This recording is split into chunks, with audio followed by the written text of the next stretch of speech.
y como también le ha ganado el sentimiento a muchos que defienden a los indefendibles de México, los que defienden esos secretos inconfesables, por ejemplo, en la subcontratación criminal conocida como outsourcing. No todo el outsourcing podría ser malo, pero muchos se han pasado de rosca en México. Y para hablar de este y otros temas, le doy la bienvenida a don Mario Campa, economista y asesor en políticas públicas. Mario, buenas noches, ¿cómo te va? Hola, buenas noches, Vicente. Un gusto estar de vuelta aquí en el programa. Oye, pues a dejar la víbora chillando con tus comentarios sobre el outsourcing. Ya muchos analistas, comentócratas, periodistas han salido a criticar los anuncios que hizo el presidente Andrés Manuel López Obrador en la mañanera para combatir este flagelo, esto que va en contra de los derechos de los más vulnerables, de los trabajadores más vulnerables. Sí, mira, la regulación actual que está siendo incluso criticada por algunos partidos de oposición ya fue votada en 2012.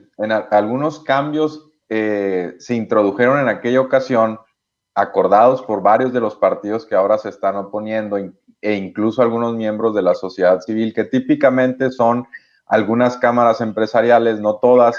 Hay quien juega honestamente con las reglas.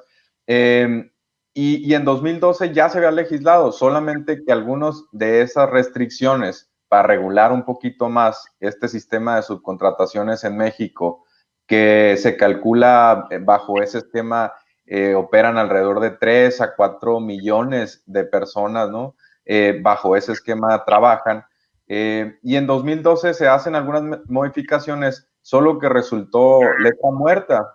El espíritu era restringir un poco las subcontrataciones, también llamado outsourcing, pero no se logró de dar suficientes mecanismos, instrumentos, dientes al sistema, a la ley, para que pudieran realmente perseguir a quien está. Sobre todo, hay que aclarar que sobre todo se va tras las personas que estén incurriendo en actos de ilegalidad, ¿no? Una de las premisas del neoliberalismo es que se debe cumplir el Estado de Derecho, ¿no? Pero lo dicen muy fácil, pero luego a la hora de que un empleado está vulnerando derechos sociales o está evadiendo fiscalmente sus responsabilidades, pues entonces decimos, no, privilegiamos aquí que tenga un esquema de contrataciones donde a la gente ni siquiera le alcanza a vivir, porque la realidad es que muchos de estos empleadores no pagan el salario mínimo. El caso que mencionó Luisa María Alcalde en la conferencia, el de un hotel en Cancún, que emplea alrededor de 800 personas, únicamente 2 están en la nómina bajo ese hotel, ¿no? Que se especula es el Mayan Palace y hay algunos periodistas locales que así lo indican. Y a la hora de hacerle inspecciones la Secretaría del Trabajo para ver si están cumpliendo con sus obligaciones laborales, por ejemplo, pagando el mínimo que marca la ley, resulta que cuando tú le vas a hacer una inspección a la empresa, pues no hay nada, ¿no? Y entonces el dueño de este hotel lo que hacía es que una vez que se solicitaba una nueva orden de inspección, daba de alta a los empleados con otra empresa y con otra empresa y así sucesivamente. Entonces realmente nunca se podía verificar que estuvieran cumpliendo con sus cuotas patronales, ¿no? Que tuvieran a sus empleados en el IMSS bajo todas las de la ley, que estuvieran además garantizando los derechos laborales de los trabajadores. Y pues resulta que si nos vamos a los números nacionales, nos damos cuenta que en diciembre todo el mundo, los 200, 300 mil empleados pierden sus trabajos para no tener que pagar aguinaldo, ¿no? Entonces, se ha vuelto un esquema perverso que deprime los salarios de muchos trabajadores, lamentablemente, ¿no? De hecho, se hace una autocrítica también porque se admite que ha habido outsourcing por parte del mismo gobierno y eso también habla de pues de una apertura, ¿no? En un tema tan convenientemente olvidado u ocultado, Mario.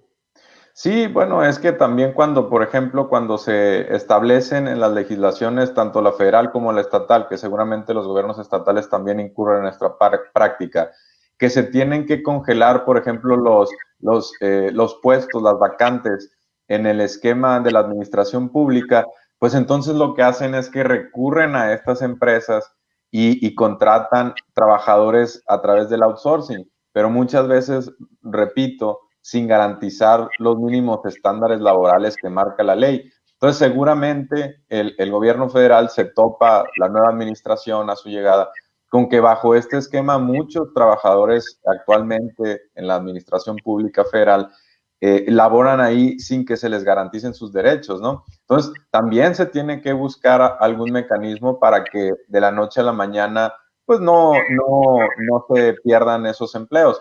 Sin embargo, creo que tiene que ver mucho con el sector privado, que pues realmente los utilizan como empleados temporales, ¿no? En el caso del gobierno, pues ahí van a estar siendo contratados de nuevo, quizá no se den de baja en diciembre, ¿no? Es un poco distinto, pero de cualquier forma lo ideal es que esas personas que en este momento no están recibiendo las prestaciones que marca la ley, pues pasen a un esquema de base, ¿no? A una contratación más estable. Imagínate qué delicado que lo mismo estuviera pasando en el sector salud, cuando ahora lo que necesitamos es estabilidad y que los médicos y el personal administrativo, personal médico, enfermeras, tengan las prestaciones para poder ir a su trabajo con seguridad, con calma, ¿no? Sin precariedad. Entonces nos metemos aquí en un tema muy importante, muy delicado, que si lo ejecutamos bien, que si la reglamentación secundaria es efectiva, pues definitivamente es una buena noticia para los trabajadores, ¿no? Mi querido Mario, y entre tantas noticias en esta semana, ¿qué más rescatas como para cerrar la semana laboral con pues las noticias más importantes? ¿Qué te parece de lo más importante de esta semana? Y mira que te estoy poniendo difícil la decisión, la respuesta, porque ha habido de chile, mole y pozole en esta semana. Bueno, creo que una de las noticias más importantes es que Joe Biden, por ejemplo, digo, estaba escuchando el segmento anterior del programa y creo que habló bien de México, ¿no? Dijo que él ama México, es un admirador de la Virgen de Guadalupe. Ya sus representantes en México habían dicho que esperan tener una buena relación con el presidente. Entonces yo creo que se hizo demasiado ruido por esto de que si Andrés Manuel López Obrador o la Cancillería no habían felicitado a Joe Biden por su triunfo. Y la realidad es que se anuncia que México probablemente sea el primer país que visite Joe Biden en América Latina, ¿no? Que además hay que aclarar que Joe Biden no tiene el mejor de los historiales con la región, ¿no? Tan solo por poner dos ejemplos, pues se puso del lado del Reino Unido en la batalla por las Malvinas, y en el caso de cuando fue vicepresidente de los Estados Unidos, él y Barack Obama prometieron una reforma migratoria y no solamente no la instrumentaron, no la legislaron, no la pusieron a votación del Pleno, quizá porque sabían que iban a perder, pero en la práctica también fue un año o fueron años de récord en deportaciones, ¿no? En gente enviada de vuelta a sus hogares. Entonces, Joe Biden tiene ahí un historial un poco complicado con la región. También ha votado a favor de algunas guerras que ahora con el paso del tiempo ya podemos ver que resultaron innecesarias, como la de Irak. Entonces, no creas que para mí una autoridad en el tema de las relaciones internacionales, pero estas noticias de que hay cierto acercamiento de México y que se comprende el contexto, un contexto de un presidente actual que ha amenazado reiteradamente con la imposición de aranceles, con endurecer medidas migratorias.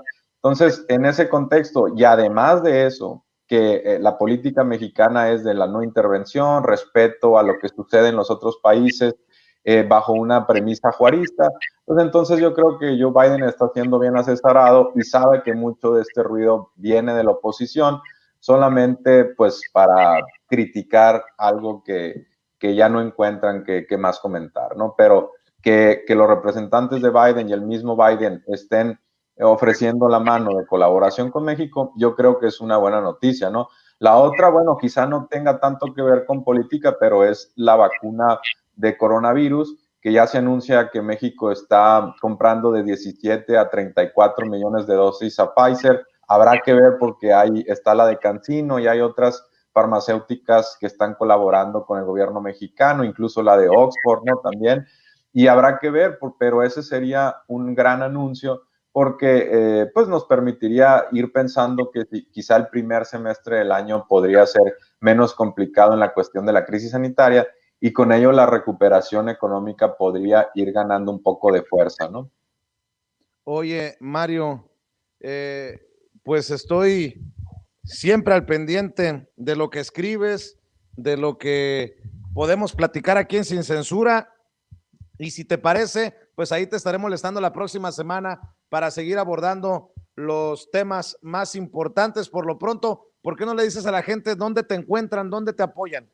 Claro que sí. Bueno, y me faltó nomás, si me permites mencionar que aquí en lo Sí, local parece que se gesta la alianza PRI-PAN por la gubernatura en Sonora. Entonces, aunque usted no lo crea, parece que la narrativa PRIAN se alimenta, ¿no? Y a los que qué gusten me asco. pueden seguir en mi Twitter, es @Mario-Campa, ¿no? Ahí también suelo poner los escritos aquí para El Imparcial, que es un diario local, ¿no? Claro que sí, pues te agradezco, Mario Campa, economista, docente y asesor en política pública, por hablar con nosotros sin censura. Un abrazo. Un abrazo, hasta luego. Gracias. Oye, nada más recordando, porque la gente